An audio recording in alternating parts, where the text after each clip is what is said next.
What happens when an adult sneaks into a middle school?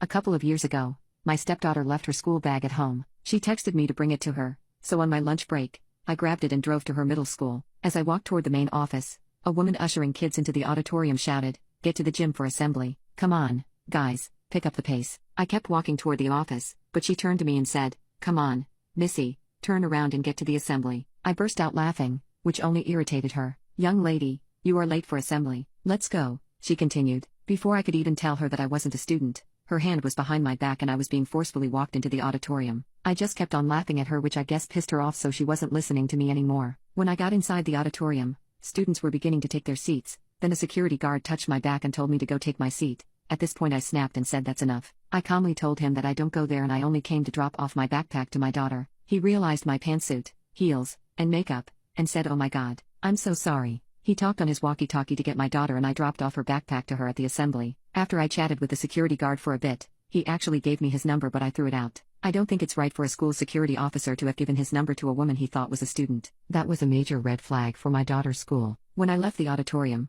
I was making my way out to the front door when the same lady who practically shoved me outside of the auditorium stopped me again. She screamed at me and said, "Young lady, report to my office right now. I'm tired of your games." At this point I was like, "You know what? Okay lady, I'll play your game. Let's see how you and your school are treating my daughter." So I sat down in her office and she sat in front of me heavily breathing. Then she started to go off on me for disrespecting the school's rules and that I shouldn't be laughing at the faculty. I slowly opened my purse and pulled out my driver's license and slid it to her while she was talking. When she saw my birthday was in 1995, she stopped talking. Then she asked who I was and why I was pretending to be a student, if this was a police investigation she wasn't aware of. I told her that I wasn't part of the police force, I was there to drop off a backpack to my daughter. Her face quite literally became as red as a tomato. I think she was nervous that I was going to sue her. She started apologizing profusely to me, but I told her not to be, because above anything I found it funny and it felt good to be mistaken as so young. She then started to compliment me and how good I looked for my age. She said I had skin like I've never gone through puberty in my life. Then we started chatting about skincare and she must have thought I was insane because she thought I did a typical cleanser and moisturizer to make myself look young,